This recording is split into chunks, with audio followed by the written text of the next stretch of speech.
पूर्ण परमात्मा की सच्ची भक्ति, यानी अपनी महिमा वो आप पर सुनाने के लिए आते हैं। कहते हैं यदि भक्ति सच्ची साधना लड़की करती है, बेटी करती है, वो उस साकेत पुत्र से 1000 गुना अच्छी है जो परमात्मा की साधना नहीं करता। और वो लड़का जो परमात्मा की भक्ति नहीं करता, वो माता पिता के लिए ऐसा सिरदर्द है, ऐसा वजन है, जैसे बकरी के गल में एक थन जैसा खालड़ा लटका करे। बकरी के गले में एक थन के आकार का एक व्यर्थ में वैसे ही आगे एक चाम लटकता रहता है। उसको गल थना बोलते हैं, गल में लटका हुआ थन। ना उसमें दूध होता, वो किसी काम का नहीं। व्यर्थ में उसके गले में वजन और भार बना हुआ होता है। तो परमात्मा उदाहरण देते हैं कि राम रटत कन्या भली और साकट बला नपूत, जैसे छेरी के गल में गल थना जिसमें दूध न मूत, और कितना काम को ना, किससे काम का को ना, व्यर्थ में बोझ बन रहा है, गले में उलझ रहा है। तो ऐसा वो पुत्र है जो भक्ति नहीं करता। पुण्यात्माओं, भक्तिहीन प्राणी पे उसके संस्कार के जो पाप कर्म होंगे उनके दुख आवेंगे। और पाप कर्म युक्त प्राणी सत्संग के चर्चा सुनाने से भी नहीं सुनता। जिसके पाप अधिक होते हैं वो परमात्मा के वचनों को सुनना पसंद भी नहीं करता। माता पिता ने उपदेश ले रखा है और वो समझाते हैं कि बेटा जा नाम ले, तू भक्ति कर, हमारे साथ चल सत्संग में, और वो नहीं आता है, तो इससे सिद्ध है कि उसके ऊपर उसके पाप कर्मों का जबरदस्त प्रभाव है, इसलिए उसकी रुचि नहीं बन रही। और बच्चे पर आपत्ति आवेंगी क्योंकि उसके भाग में पाप कर्म लिखे हुए हैं। यदि वो भक्ति नहीं करेगा तो वो पाप उसको भोगने पड़ेंगे। यदि सत्साधना करेगा तो परमात्मा उसके पापों को हल्का कर देगा, नष्ट कर देगा, तो फिर माता पिता को दुख नहीं होगा। अब उस भक्तिहीन बच्चे पर उसके कर्म की मार आवेगी और भक्ति पर लगे हुए माता पिता भी उसके दुख में स्वाभाविक चिंतित होंगे, उनकी भक्ति में भी बाधा करेगा। और वो बेटी जो परमात्मा की भक्ति कर रही है उसके भी प्रारब्ध में आने वाले समय में कोई ऐसा कर्म दुख आएगा तो परमात्मा नहीं आने देगा, क्योंकि ये पाप नाशक भगवान है कबीर परमात्मा। कबीर अंगारी असी, कबीर बम्भारी असी। कबीर अंगारी माने पापों का नाश करने वाला, पापों का शत्रु, पाप विनाशक, और बम्भारी माने बंधनों से छुटराने वाला, बंदी छोड़ है।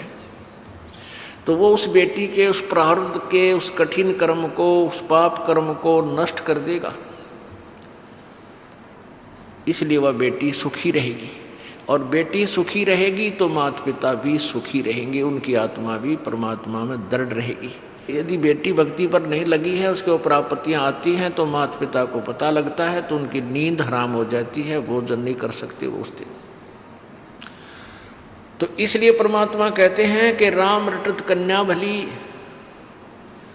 और साकट बलो नपूत, जैसे छेरी के गल में गल थना जिसमें दूध न मूत। अब जैसे जिस प्राणी के ऊपर पाप कर्मों का अधिक प्रभाव होता है तो उसको परमात्मा की भक्ति अच्छी नहीं लगती। कबीर पिछले पाप से हरि चर्चा ना भावे, के ऊँघ के उठ चले या और बात चलावे। पापग्रस्त प्राणी या तो सत्संग में आया नहीं करे, और आ जाता है किसी के कहने से, प्रार्थना करने से, माता पिता के दबाव देने से, या कोई रिश्तेदार, कोई मित्र, सहेली, सखी, भाई बहन आ जाते हैं।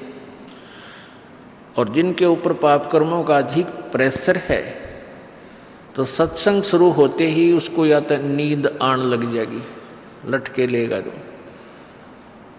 या कोई और जिक्र कर देगा अपने मित्र से सत्संग के दौरान ही, उसको पता नहीं के खरपतवार भरा, उसमें खुरापात भरा होता है, वो ऐसे था, वो कैसे था, वो ऐसा कह रहा था, तो वो मित्र तो उसको कुछ ना कह पावे, परंतु दूसरे जो भक्त आसपास होते हैं वो उसको टोका टाकी करते हैं, भाई बोल लेना बीच में, आनंद आ रहा है भगवान के वचनों में, परमात्मा की चर्चा में, बोल आवाज़ ऊंची ना करा है, हमने सुनने दे।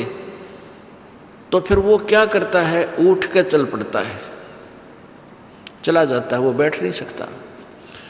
ये उसके पाप कर्मों का प्रेशर है, दबाव है, जो उसको भगवान से दूर रखे हुए। यहाँ से तो उठकर चला गया और मनमाना किता यात्रा में एक्सीडेंट होकर मर गया, वहाँ से कहाँ जाएगा। अब फिर क्या होगा, वो बैल बनेगा, नाथ डलेगी, रस्सा बांध दिया जाएगा, अब अपनी मनमानी नहीं कर सकता, ना समय पर चारा चर सकता, ना समय पर जल प्राप्त कर सकता, ना बोल कर बता सकता मुझे कहाँ दुख है, मुझे प्यास लगी है या भूख लगी है, लगी रहो। तो क्या बताते हैं भगवान, कबीर पिछले पाप से हरि चर्चा ना भावे, या ऊँघ है या उठ चले के और बात चलावे। या तो ऊँघ लग जाएगा या उठ कर चला जाएगा, यहाँ बैठेगा तो और इधर उधर के गप्पे मारेगा। तुलसीदास जी कहते हैं, तुलसी पिछले पाप से, पिछले जन्म जन्मांतर के पाप जो एकत्रित होते हैं प्राणी को, जो प्रारब्ध में मिले हुए होते हैं, उन पापों के प्रभाव से हरिचर्चा ना भावे। जैसे जबर के बेगते भाई भूख विदा हो जावे। जिस प्रकार किसी व्यक्ति को मलेरिया हो गया हो, मलेरिया जबर हो जावे, उसको भूख लगनी बंद हो जाती है, और घर वाले कोशिश भी करते हैं कि ले थोड़ा सा खा ले, सेब खा ले, संतरा खा ले, रोटी खा ले, तो वो खाना खाने की चेष्टा भी करता है, तो उसको वो वस्तु सेब भी कड़वी नजर लगती है, महसूस होती है, वो नहीं खा पाता, छोड़ देता है। अपने आत्माओं न तो सेब कड़वी, ना प्रतिदिन आहार करने वाली वह रोटी कड़वी, ना काजू किस्मत ये मनुखा दाख कड़वी, लेकिन उस बुखार ने, उस जबर ने उस व्यक्ति के शरीर की व्यवस्था को इतना खराब कर दिया, बिगाड़ दिया कि उसको मीठी वस्तु भी कड़वी लग रही है, कौड़ी लग रही है। ऐसे ही जिस व्यक्ति के पाप गणे बढ़ जाते हैं, उनको राम नाम की मनुखा दाख भी कड़वी लगती है। अब इसका समाधान क्या है? जिस व्यक्ति को जबर हो गया है तो उसके लिए क्या समाधान है कि उसने कड़वी कुनीन खानी पड़ेगी। वो कुनीन की टेबलेट, गोलियां, बट्टी, वो बहुत कड़वी होती है, जुबान पर भी नहीं रखी जाती, और वो कड़वी दवाई खानी ही पड़ेगी जबर मुक्त होने के लिए, रोग मुक्त होने के लिए।